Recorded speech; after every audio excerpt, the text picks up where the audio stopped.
WhyFi Matters. Today is going to be pretty cool because I'm going to be talking about flipping with the flipping ninja AJ.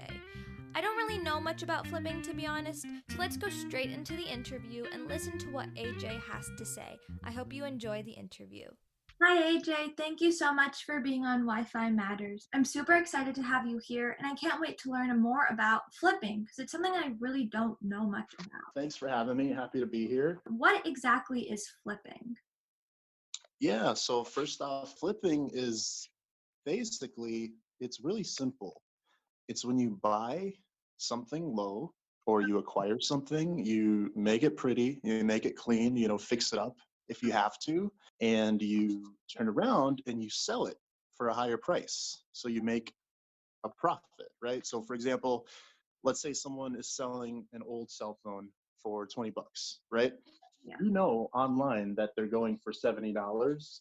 So what do? You buy it for 20, you take new pictures, you write a new description, you post it for sale for 70 bucks, and You made 50. boom, 50 bucks, just like that. Very little work, very little time, and that's literally all it is.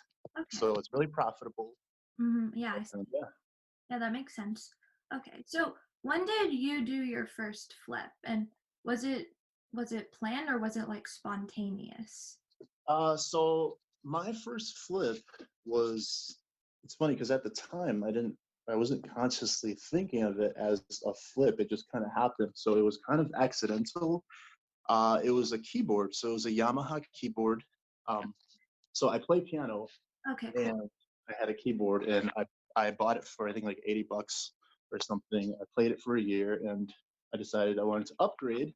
So I'm like, I'm gonna sell this one. So I posted it for like 100 bucks and it sells. So I'm like, oh my God, I just made 20 bucks, right? So I didn't really realize it, but I'm like, I could do that with this. What if I did this with more items or more keyboards, right? So it kind of just grew from there and went in all sorts of directions, right? Yeah, I see. That's interesting. So, do you now consider yourself as like a professional flipper? Um, I guess you can use the word professional, but the more important part that I guess determines a person's skill level, so to speak, is how much can you make doing this? So how successful can you become? How good are you at being able to recognize deals and opportunities, quickly finding out the value and profit for something? And most importantly, how confident are you in yourself? I see. Okay. Right? So a lot of it comes down to that. Okay, that's interesting. Um, so how long have you been flipping for then? So I started flipping when I was, I think, maybe 15 or 16. So was that like 13 years or something? Okay. Yeah, it's like a lot of uh teens who listen to this podcast around that age. So why is flipping such a good thing for teens to do?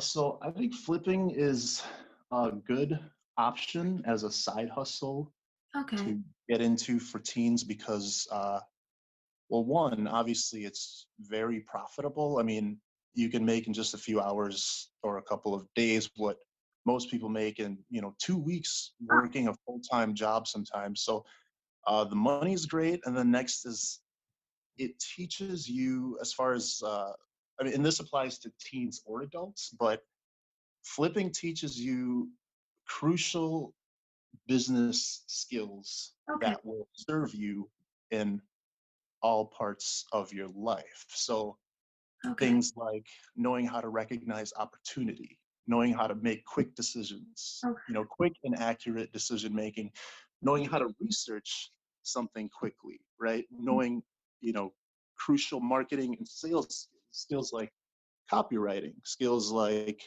you know, uh, just all sorts of valuable skill sets that, most adults don't even learn. I mean, a lot of the things you can't, unfortunately, you don't learn these things in school. Yeah. So if you can learn a lot of these skills early on, then you'll most likely have a very good life and they will serve you forever. So even things like attention to detail Mm. or, time management skills. For example, a lot of people work day jobs, right? So they simply go to work, they punch in they work, quote unquote, work for Mm-hmm. 8 hours. They punch out and they go home. So they work the same hours per day and make the same amount, right? Yeah. Um, and in fact, many people working 9 to 5s, I don't know, you won't believe how much time is wasted. Because I came from that world. I used to work a 9 to 5 job. So it's interesting how much time just in general is wasted. I'm talking things like, meetings or just, there's not a lot of progress that gets done on a, minute by minute Yeah. basis, Yeah. which I understand. I mean, they're big companies and et cetera. But when it comes to flipping, there is no overhead. There is no, oh, I got to check in with, you know, staff or my boss or all these people. It's just you. Mm-hmm. So basically, another thing, so that, I mean, as a teen, just especially in today's day and age with so much distractions, I mean, everyone's got smartphones, there's YouTube videos, podcasts, things that are pulling people in so many directions Yeah. that if you can learn to master your time, then you'll be at a great advantage. Mm-hmm. And then, of course, just the freedom aspect. I mean, Yeah, you have like control, sort of. yeah, so you have full control, you have full flexibility Mm. of your time, right? So you don't have to miss your favorite TV shows, or you don't have to skip Yeah. hanging out with your friends or whatever because you have to go to work. You literally set your own schedule. You're your own boss, so to speak. And the thing is, it's not easy being Mm. your own boss, and it's not for everyone. Yeah. I mean, some people are just naturally designed to show up somewhere, be told what to do, go home. Okay. And there's nothing wrong with that. But flipping is for, I guess people like me or people who, I would say most teens, I mean, a lot of them, they want control, they want freedom, they want to, Cool. be their own boss, so to speak. So, for those people who do want to, I guess, step their foot into entrepreneurship in a sense, it's also a great vehicle. Mm. Um, and not to mention, it's super fun and flexible. I Yeah. mean, you never know what you're going to run into. Like I flipped the most random items that, like, just super weird and random, like ventriloquist dolls, right? Like, pirate pistols, and, mannequins, super random things. And it's just super fun. Mm-hmm. Uh, and it's fun exploring and buying and selling. And then, of course, there's, like once you learn the skill set, you will be, as far as, maybe you have friends or family members who need help, or maybe they have stuff they want to get rid of or sell. Okay. They don't know how to do it. Maybe they don't know how to use technology, right? And you can help them. You can help others. So ultimately, I mean, it's a great all-around skill for anyone to learn. And even if you never use the skill, let's say you just learn how to do it, you develop the habits of, Yeah. like, knowing how to find opportunity, the thinking, the mindset Yeah. in itself will serve you across, every part of your life. Yeah. Like, could you elaborate a little more on like the mindset of a flipper? Yeah. So when it comes to the mindset of a flipper, one of the big things is that you're always aware of opportunities. Like no opportunity will pass you. It's almost like you have this invisible beacon where you're always on the lookout for profitable deals. So quick decision making, quick acting, you're fast, right? Okay. um, Confidence is also huge. It takes courage Mm-hmm. sometimes to spend money on something, right? I mean, you have all these thoughts like, because it's like, what if it doesn't sell, right? So you Like, might have that doubt in your mind. So it takes confidence and courage in mm-hmm. yourself, which comes from which confidence comes from doing your due diligence. right? Like researching the item. So Mm-hmm. we go back to the skills that are needed. So being able to research, making sure it's a profitable deal, and then finally just pulling the trigger, right? So I would say, as far as mindset, another key aspect is knowing how to create pictures in people's minds. So ultimately, this is just marketing. So Okay. that knowing how to take a picture of an item, for example, and kind of just capturing its essence Mm-hmm. in such a way that just makes it attractive, Appealing. Yeah. right? So, and then knowing how to write ads, or knowing how to write emotionally compelling or engaging ads. Okay, I see. That's very interesting. I didn't know that, like, all of this work, like the behind the scenes work of flipping, like usually you just see that item on a page and then you don't know what's going on behind. That's pretty interesting. So what has been the craziest flip you've ever done? I would say, let's see, the craziest flip. Uh, the first two items that came to mind was, there was a table that I picked up once. It was a dining table. Okay. The table, it was actually posted for free on Craigslist. Oh, This table was a $13,000 table, what? right? That's You know, crazy. yeah, it's crazy, right? So it was $13,000, and the person who was giving it away even had like the receipt and everything, and it came with 10 chairs. Now it's weird because the 10 chairs that came with were valued at, I think, $12,000. Crazy.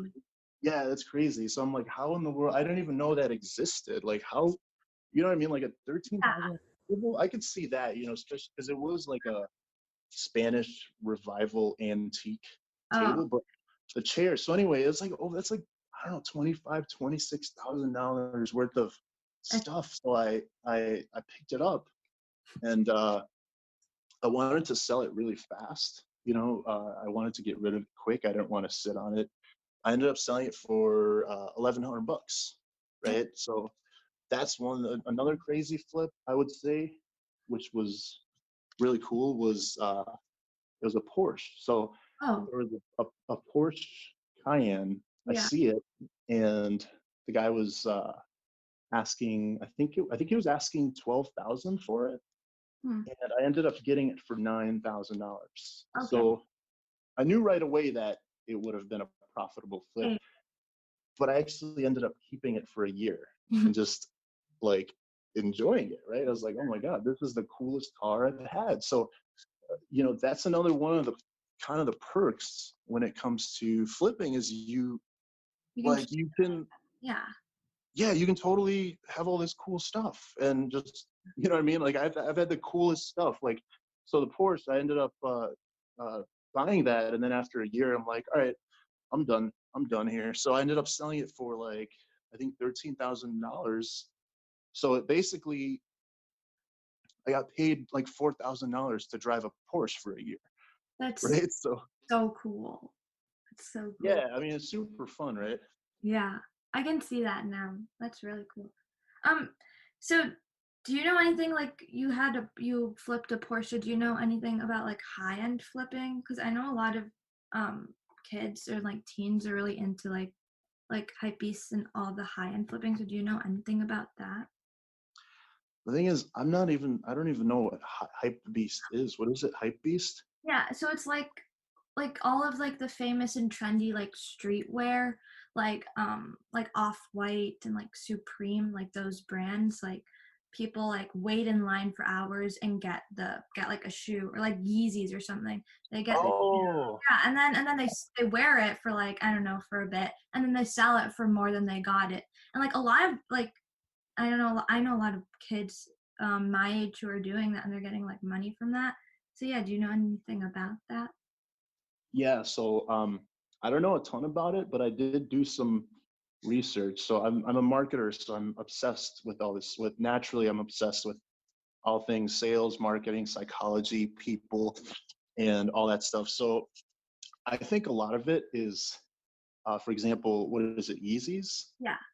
Yeah, so I mean, a lot of these types of products, the interesting part is when you're behind the scenes, like let's say you and I were the marketers, the people behind the scenes who create these things. We Mm-hmm. don't just create a shoe and sell it and suddenly it blows up. We sit down at a table. I mean, this is all planned, even including, like, for example, Kanye West or whoever is the face behind it.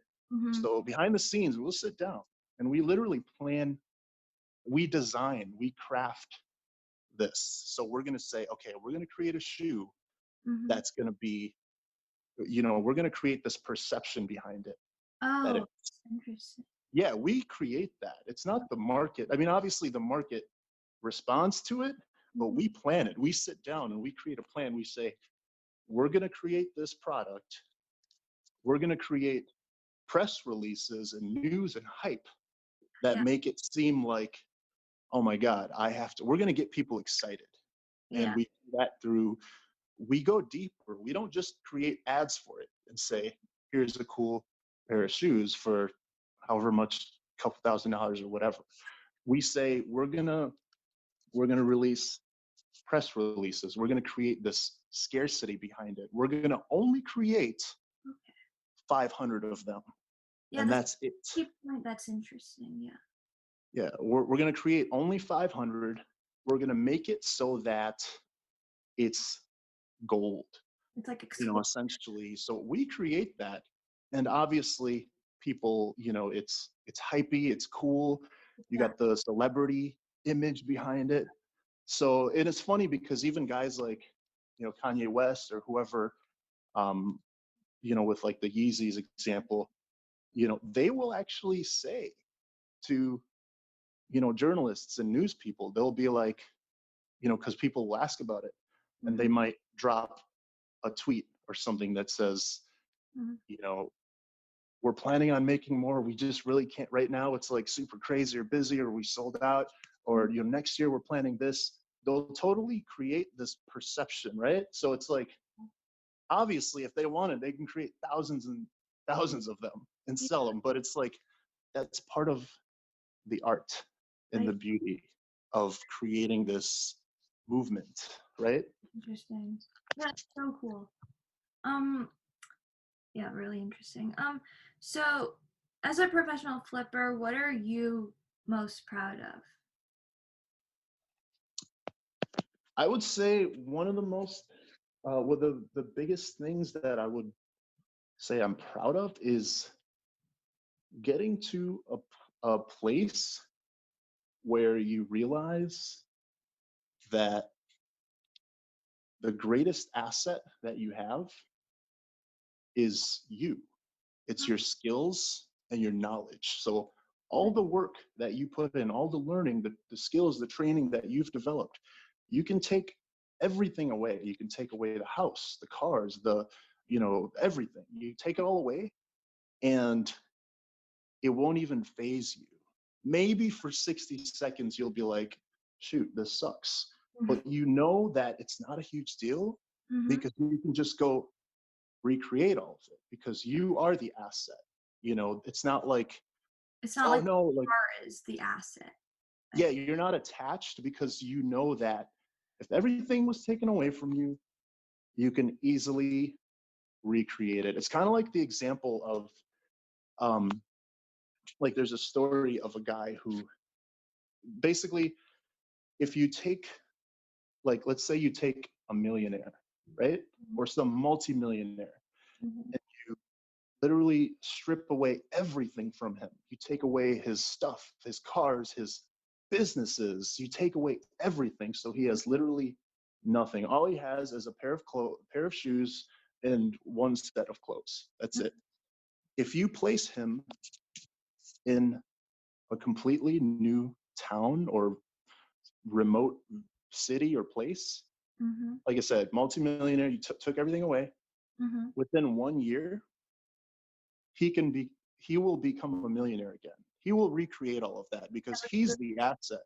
His brain, his mind is the thing that's most valuable, and That's that's the thing that he invested in. that's So I mean, Point. the biggest thing is I would recommend, like, the most valuable thing ultimately, especially today, everyone's like, I have $10,000. Where should I invest my money? Or I have $100.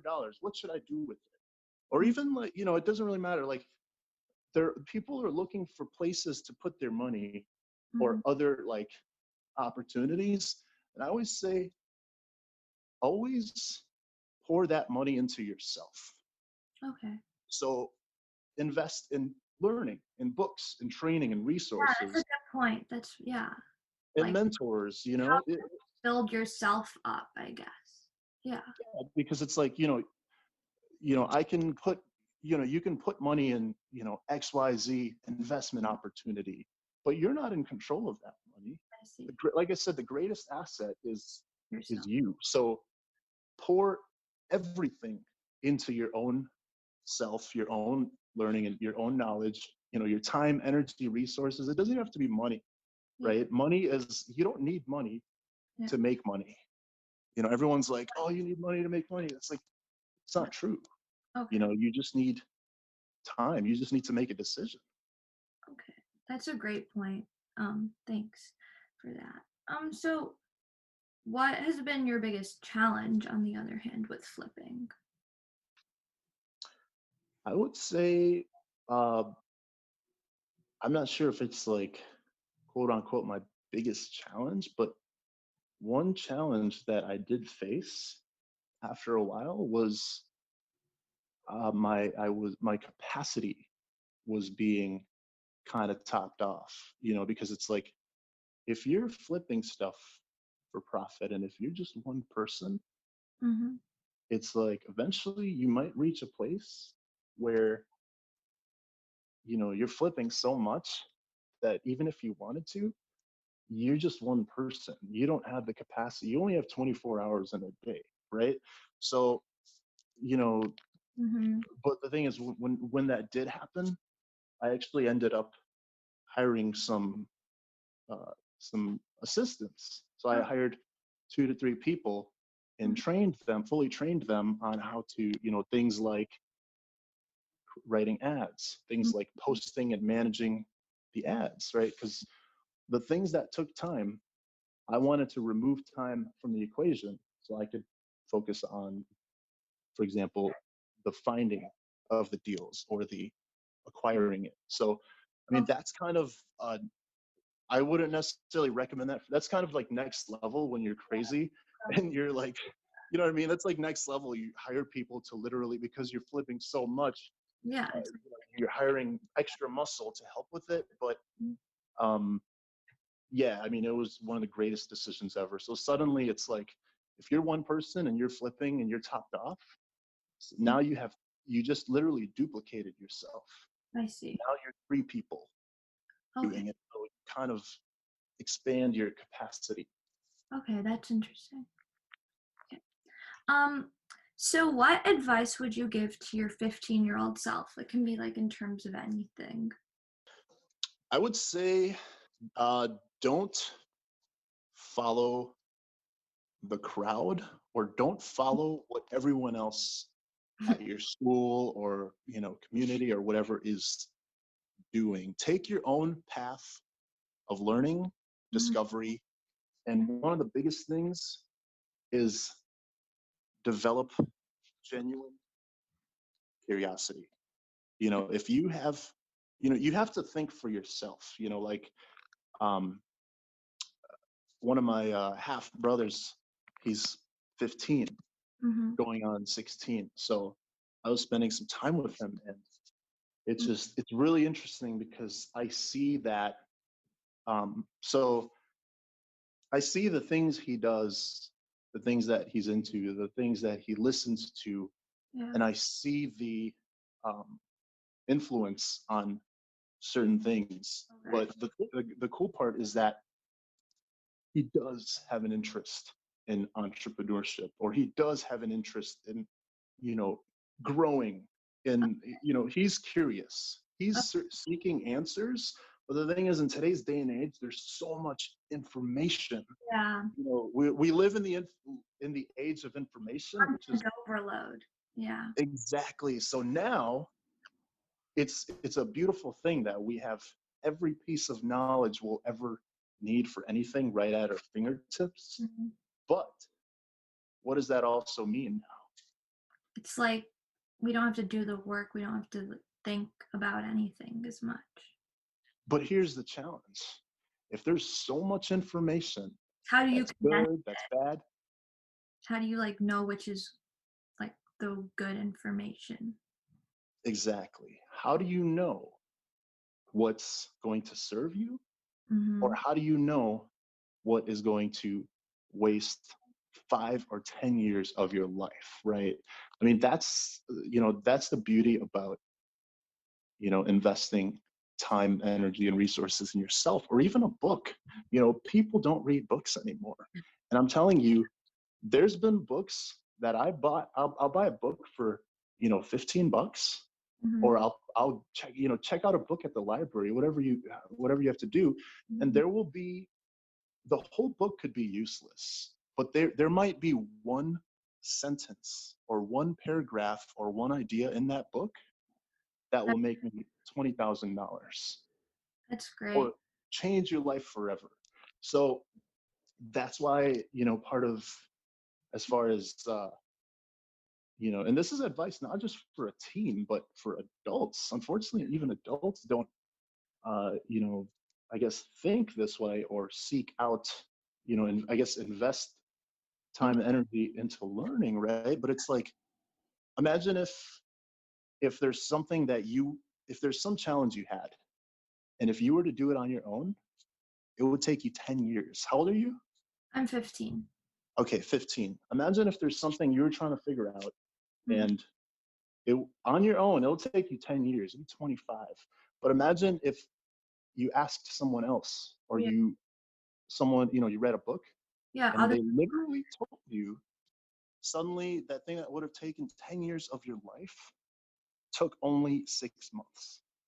Okay. So when you look at it like that, it's like you should be rushing Mm, to the books. You should be rushing to all these things because you're constantly hungry for information, for knowledge, for the answer, right? that's So, interesting. Yeah. so yeah, That's great. I think it's a really important point, like just to say it again, like we have to develop the sense of curiosity, um, like yearn for learning. So that's an amazing point. Yeah, so how can listeners get a hold of you and learn more about flipping? so you can go to my website, which is theflippingninja.com. Okay. And I'm pretty much on most social media channels, so you can go that route. But yeah, there's plenty of free information, articles, podcasts, etc. That if you're interested in learning this skill set, or Mhm. learning, because the flipping ninja it's kind of, in a sense, it's not just about flipping per se. A lot of it is, because I like to read a lot. Mhm. I read a lot of books, so a lot of it is honestly, maybe ideas that I would get from a book, or personal development topics, or things that will change you at a core level, like mindset. So, like, a lot of it, honestly, is just like me posting something. Mhm. Is a lot of times it's just it's for me. It's for my sake. That's how people can reach me or check out my stuff. So. Okay.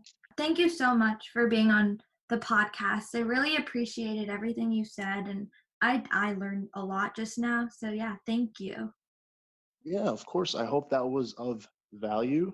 Mhm. And thanks for doing the podcast. It was fun. Mhm. And yeah. Thank you.